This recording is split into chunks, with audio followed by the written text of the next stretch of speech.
고린도후서 4장 7절에서 11절까지 말씀하시고 질그릇에 담긴 보배, 같이 한번 하겠습니다. 질그릇에 담긴 보배. 칠레 중부 해변 휴양도시 콘스티투시온이라는 곳이 있습니다. 2010년경에 해일이 오기 전날 밤은 보름달이 떴고 바람도 선선해서 많은 관광객들이 여름 휴가를 즐기려는 인파들로 붐비는 여름밤이었습니다. 그런데 새벽에 갑자기 가로 13km 그리고 높이 30m의 해일이 그 도시를 삼켜버렸어요. 그 거대한 물폭탄에 휩쓸린 사람은 흔적도 없어버리고 모든 것들은 다 쓸려나갔습니다. 그곳 주민들과 관광객들이 얼마나 사망했는지 추산이 안 될 정도였다고 합니다. 자연재앙이 가져다주는 처참한 상황입니다. 지난 10일에도 열대성 폭풍이 동반한 폭우로 북아메리카에 위치한 리비아에 댐이 무너져 가지고 2만 명이 사상자가 생겼어요. 저는 이런 보도를 보면서 만약 우리에게도 이런 일이 생긴다면 우리는 어떨까? 그렇게 생각하니까 아찔할 수밖에 없는 겁니다. 여러분, 오늘 우리에게 안전지대는 있습니까? 지금 보면 어디에도 우리의 안전지대는 없습니다. 우리의 안전지대는 오직 예수 그리스도밖에 없는 거예요. 오늘 본문에 등장하는 바울 사도는 에베소에서 머물 때 고린도 교회가 이단 침투로 복음의 본질을 훼손하고 그로 인해서 교인들의 신앙이 위기를 맞고 있다는 소식을 들었습니다. 이에 바울은 고린도 교인들에게 당신들은 질그릇 같은 존재인데 이젠 하늘과 땅의 모든 권세를 가지신 예수 그리스도, 보배 되신 예수 그리스도를 모신 존재가 되었다는 것입니다. 질그릇 같은 고린도 교인들이여, 당신들이 이 보배 예수 그리스도를 깨닫고 믿는다면 예수님이 함께 하심으로 어떤 어려움도 극복할 수 있다고 말하는 겁니다. 하나님을 믿는 믿음으로 바로 서라고 이렇게 권면하고 있습니다. 오늘은 질그릇에 담긴 보배에 대해서 말씀을 묵상하겠습니다. 먼저 성도는 보배 되신 예수 그리스도를 질그릇에 모신 존재인 것입니다. 7절에 우리 한번 같이 보겠습니다. 우리가 이 보배를 질그릇에 가졌으니 이는 심히 큰 능력은 하나님께 있고 우리에게 있지 아니함을 알게 하려 함이라. 바울 사도는 고린도 교인들에게 한마디로 당신들은 보배 대신 예수 그리스도를 모시고 있는 존재라는 거예요. 그런데 당시 고린도 교인들은 바울 사도의 사도성을 부인하고 바울이 전하는 복음도 부인하는 것입니다. 그때 바울 사도는 고린도 교인들에게 보배 대신 예수 그리스도와 질그릇 같은 인간을 비유로 들어 고린도 교인들에게 정체성을 말하고 있는 것입니다. 여러분, 이 세상의 사람들은 모두 질그릇에 불과합니다. 평범하게 흙으로 만든 이 질그릇은 흙의 성품을 가지고 있기 때문에 깨지기 쉬워요. 그리고 이 질그릇에 속한 인생은 죄에 둘러싸여 있고 병에 둘러싸여 있고 가난과 고난이라는 환경에 시련을 받고 있고 그러한 어려움 가운데 살아가는 존재인 것입니다. 여러분, 이러한 질그릇 속에 보배 되신 예수 그리스도가 계신다면 분명 겉으로 보기에는 질그릇 같은데 그 안에 계신 보배 되신 예수 그리스도 때문에 이 질그릇은 안 보이고 오직 예수님만 보인다는 거예요. 할렐루야. 오늘 여러분들에게 예수님만 보이기를 주의 이름으로 축원을 드립니다. 구약 성경에 보시면 아브라함은 처음엔 질그릇 같은 볼품없는 사람이었습니다. 그의 아버지 데라는 갈대아 우르 땅에서 우상을 조각해가지고 파는 사람이었어요. 그 아들 아브라함도 아버지를 따라서 우상을 만들고 파는 그러한 사람이었어요. 정말로 볼품없는 사람이었어요. 그런데 어느 날 하나님이 아브라함에게 찾아오셔서 만나주시고 너는 복의 근원이 될 것이다 라고 이렇게 말씀을 듣고 자기 인생에 하나님을 모시기 시작한 것입니다. 아브라함이 그 인생 속에 보배 되신 하나님을 모셨을 때 비로소 그는 믿음의 조상이 되었고 축복의 통로가 되었어요. 그래서 오늘날로 아브라함 하면 오직 그의 인생이 보이는 게 아니에요. 그의 인생 속에 계시는 하나님이 보이는 거예요. 할렐루야. 또한 이 질그릇은 시간과 공간의 제한을 받고 있는 유한한 존재입니다.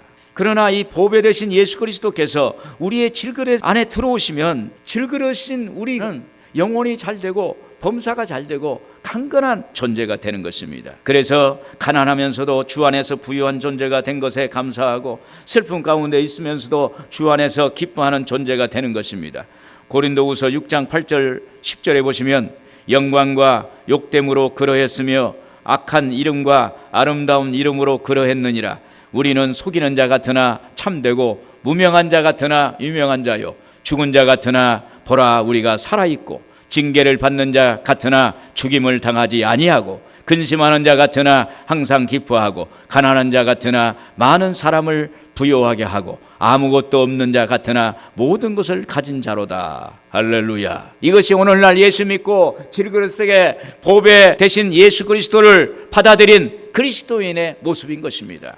여러분, 우리는 하나님의 계획과 인도로 예수 그리스도를 믿고 구원받아서 하나님의 자녀가 되었습니다. 그런데 우리는 이미 보배이신 예수님을 모신 존귀한 존재인데도 우리는 그것을 깨닫지 못하고 살아갈 때가 많이 있어요. 지금 내 안에 보배가 있는데 그 가치를 모르고 살아갑니다. 지금 예수님 보배가 내 안에 계시는데 그 보배가 계시는데도 우리는 전전긍긍하고 살아가는 사람들이 너무 많다는 거예요. 지금 내 안에 보배가 있는데 그 가치를 모르고 그와 같이 살아가는 사람들이 있다는 것입니다. 이것이 우리의 문제입니다. 눈을 들어서 보배 대신 예수 그리스도를 바라봐야 돼요.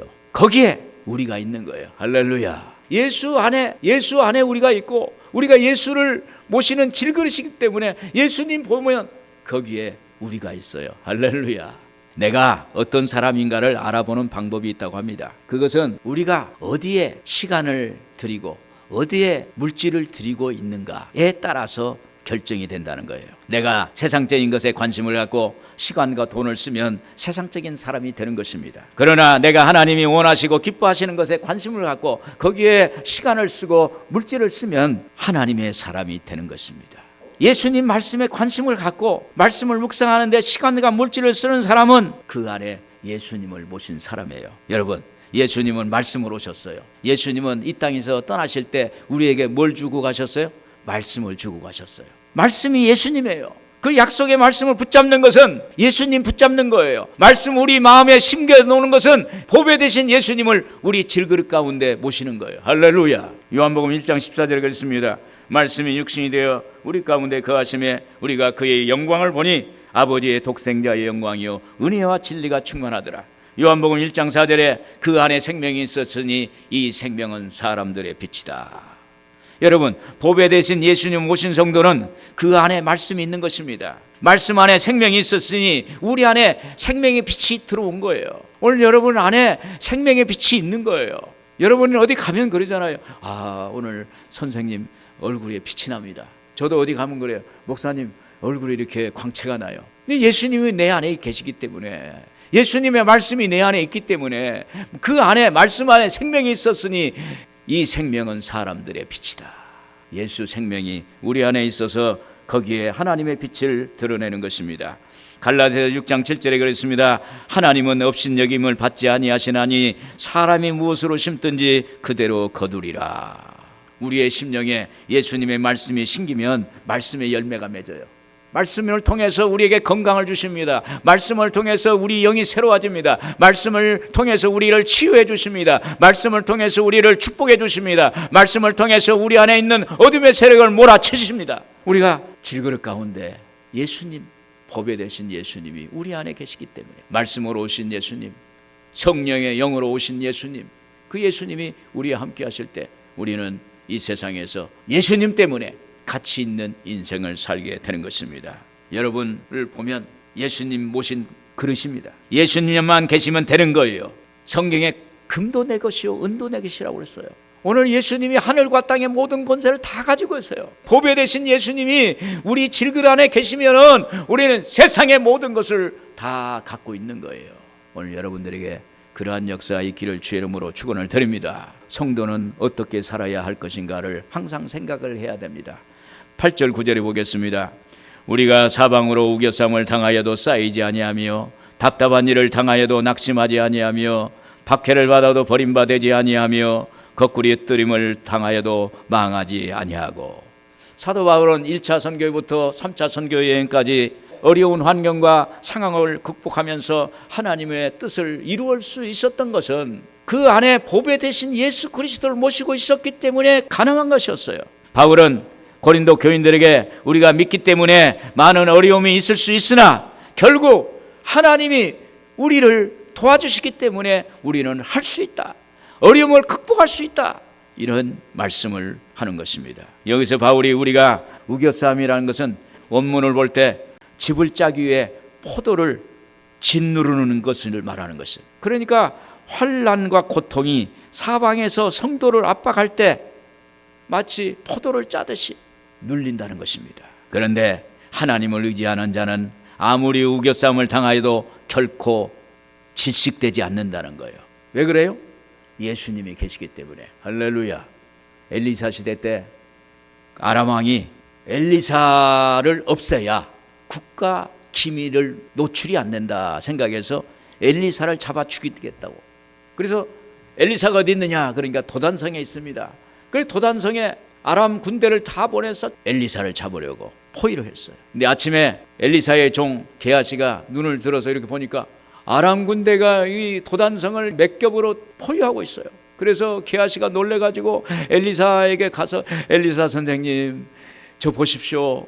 아람 군대가 여기를 포위하고 있습니다. 그러니까 엘리사가 나오니까 거기에 아람 군대가 포위하고 있어요. 그때 엘리사가 게하시에게 이렇게 말하는 것입니다. 두려워하지 말라. 우리와 함께한 자가 저와 함께한 자보다 많으니라. 할렐루야. 엘리사가 하나님께 기도합니다. 하나님, 게하시의 눈을 열어 보게 하옵소서 하니까 게하시의 눈이 열려졌는데 도단성에 아람 군대가 포위하고 있는데 그보다 더 많은 숫자가 천군 천사가 아람 군대를 더 둘러싸고 있는 것입니다. 그래서 엘리사가 아람을 포로로 잡아가지고 사마리아 성까지 잡아가는 그러한 놀라운 역사를 행했던 것을 보게 됩니다. 여러분, 하나님이 계시면 되는 거예요. 우리 보배 되신 예수님 믿으면 되는 거예요. 오늘 보배 되신 예수 그리스도께 손을 내밀고 도와달라고 하면 되는 거예요. 하나님께 기도하면 되는 것입니다. 하나님은 오늘 우리를 붙잡아 주실 줄로 믿습니다. 또 바울은 답답한 일을 당하여도 낙심하지 아니하며, 바울은 고린도 교회에 침투한 거짓 사도들로 인해서 많은 모함을 받았습니다. 거기에 고린도 교인들 중에서 거짓 사도들에게 미혹되어 바울을 대적하기도 했어요. 바울의 사도성을 부인합니다. 그것 때문에 바울은 심령에 눌리는 고통과 아픔을 받았어요. 고린도후서 11장 28절에 아직도 날마다 내 속에 눌리는 일이 있으니 곧 모든 교회를 위하여 염려하는 것이라. 눌렸다는 거예요. 스트레스를 받았다는 것입니다.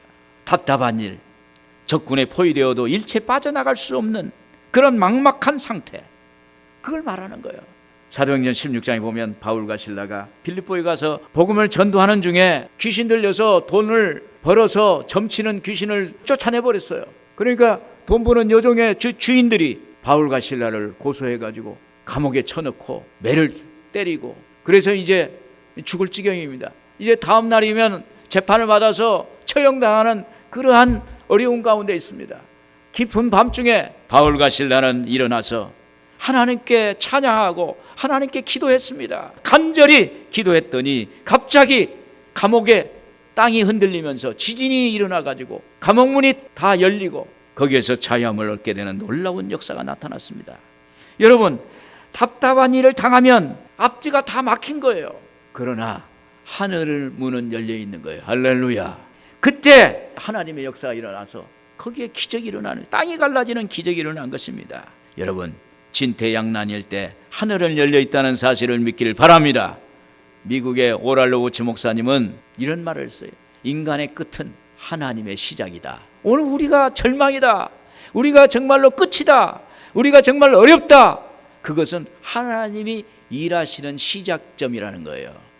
오늘 여러분, 하나님이 일하시는 역사가 있기를 주의 이름으로 축원을 드립니다. 9절에 보면 박해를 받아도 버림받지 아니하며, 성도는 박해를 받아도 버림받지 않는다고 하였습니다. 바울 사도는 복음 전파 사역 중에 많은 박해를 받았습니다.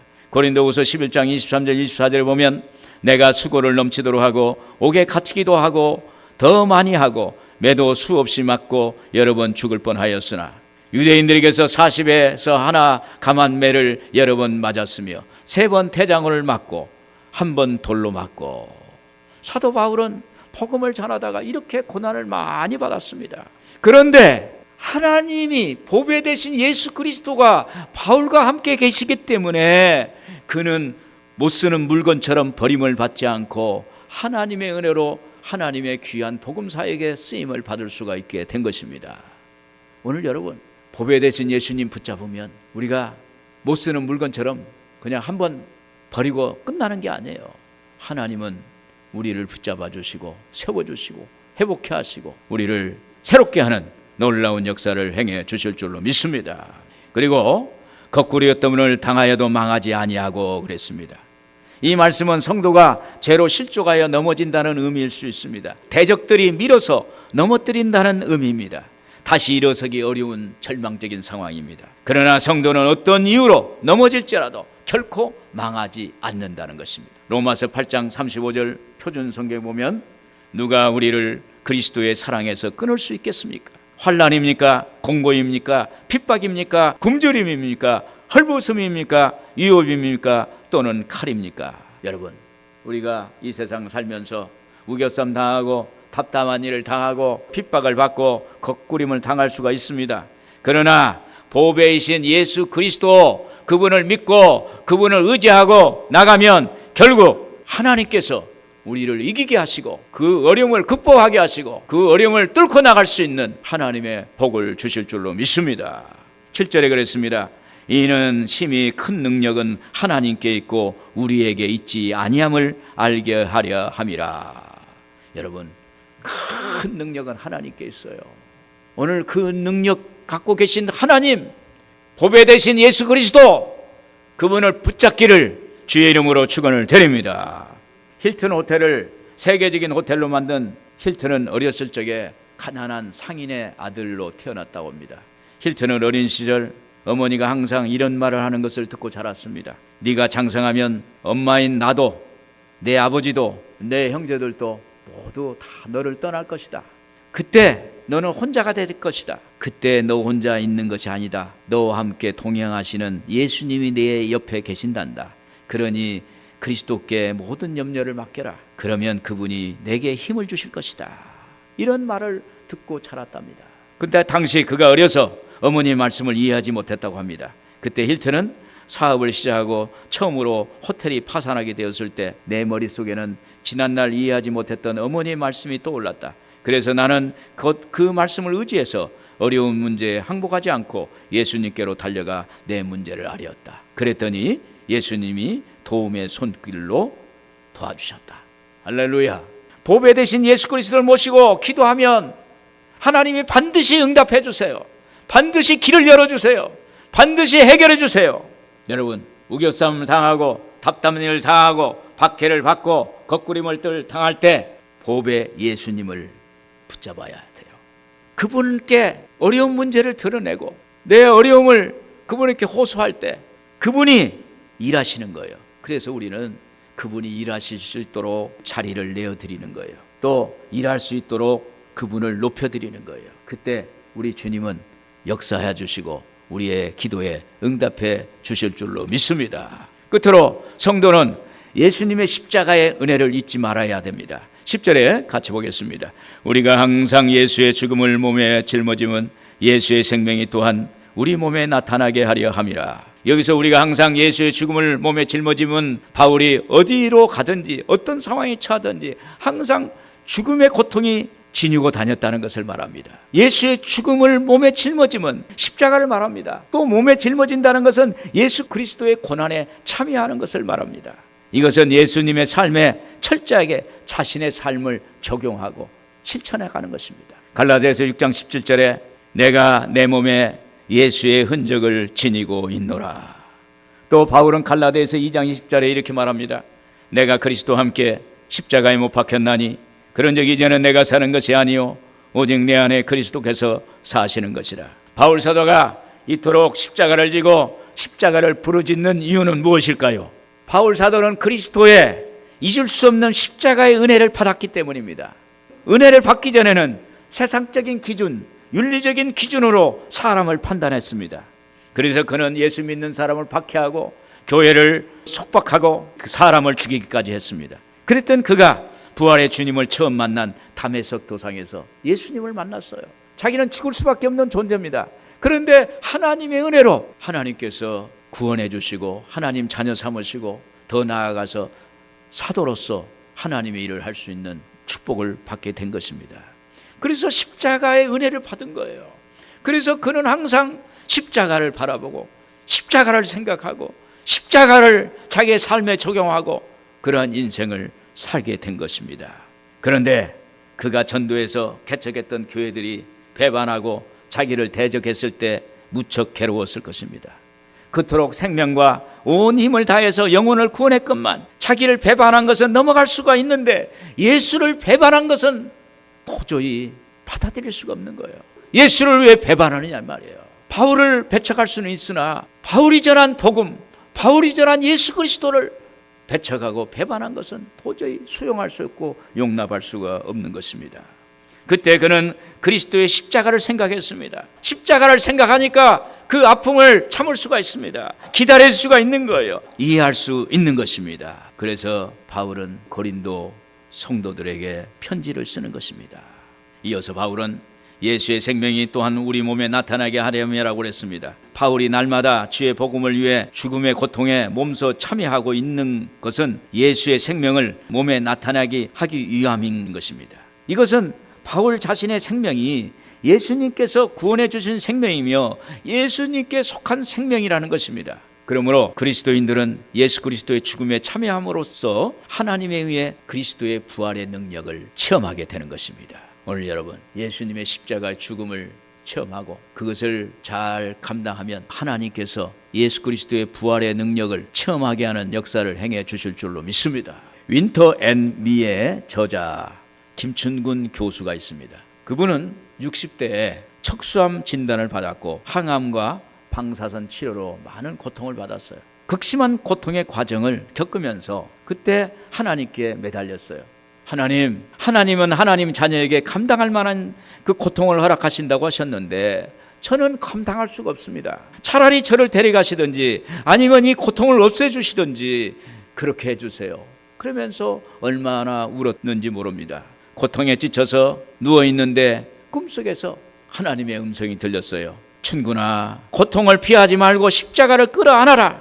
고통을 경험하며 많은 열매를 맺어 승리의 계가를 부르고 하나님께 영광을 돌릴 뿐만 아니라 고통받는 이들에게 생생한 간증으로 위로와 소망을 주어라. 이런 하나님의 음성을 들었다고 합니다. 그때 이 김 교수는 예수님이 십자가에 못 박혀 죽으심으로 우리 아픔과 좌절, 고통, 절망을 다 담당하셨다는 것을 깨달음이 왔고 예수님의 죽음이 부활의 생명을 주신다는 것을 알았어요. 암의 고통을 겪으면서 그는 자상하신 하나님을, 예수님을 알게 됐다고 그래요. 자기가 아파서 들어 누워 있는데 예수님이 자기에게 찾아오셔서 자기를 업고 예수님의 등에 업고 이렇게 세워서 계신다는 것을 느꼈습니다. 어린 자녀가 아플 때 부모는 아이의 아픔을 함께 겪습니다. 차라리 내 자식 대신에 내가 대신 아팠으면 좋겠다. 그런 심정입니다. 하나님의 자녀가 아프면 하나님이 그럴 거예요. 내가 이 자식 대신에 아팠으면 좋겠다. 그런 심정으로 그 김춘근 교수에게 하나님이 그에게 다가왔어요.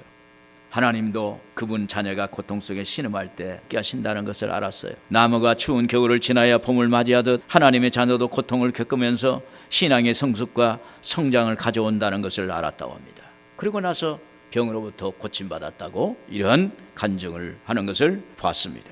제가 며칠 전에 라디오를 듣는데 어떤 분이 이런 얘기를 해요. 자기가 편할 때 생각을 많이 하고 성장하는 것이라고 생각했다는 거예요. 그런데 자기가 사업에 어렵고 몸이 아프고 고통스러울 때 그때가 바로 더 생각을 많이 하고 더 성장이 되더라, 이런 얘기를 하는 것을 제가 들었어요. 그래서 고통은 유익이다. 할렐루야. 우리에게 다가오는, 여러분, 고통에는 뜻이 있어요. 예수님의 죽음의 고통에 우리를 살리는 생명이 그 안에 있는 거예요. 보배 되신 예수 그리스도가 십자가의 은총을 우리에게 주셔서 구원의 은혜를 부어주시고 부활의 축복을 우리에게 주신 것입니다. 여러분, 예수님의 죽음이 오늘 우리가 그 죽음과 십자가에서 동일시되고 그 십자가의 고통이 나의 아픔이 되고 고통이 될 때 예수님이 사흘 만에 부활하시는 부활의 그 놀라운 영광을 우리에게도 부어주는 놀라운 역사를 행하신다는 사실을 믿기를 주님의 이름으로 축원을 드립니다. 하나님은 예수님의 핏값으로 구원받은 우리를 하나님은 항상 붙들고 우리를 기억하시고 우리를 축복하시길 원하신다는 것입니다. 이사야서 49장 15절 16절 보시면 여인이 어찌 그 젖먹는 자식을 잊겠으며 자기 태에서 난 아들을 긍휼히 여기지 않겠느냐. 그들은 혹시 잊을지라도 나는 너를 잊지 아니할 것이라. 내가 너를 내 손바닥에 새겼고 너의 성벽이 항상 내 앞에 있나니. 이 말씀은 하나님 아버지께서 우리를 얼마나 사랑하시는가를 보여주고 있어요. 하나님께서 손바닥에 우리의 이름을 기록하시고 기억하시고 불러주시고 우리를 잊지 않으시려고 함께 하신다는 것입니다. 오늘도 우리는 보배 되신 예수 그리스도를 모시고 당당히 이 세상을 살아가고 하나님께 영광을 돌리는 그러한 믿음의 삶을 사는 여러분들 되기를 주님의 이름으로 축원을 드립니다.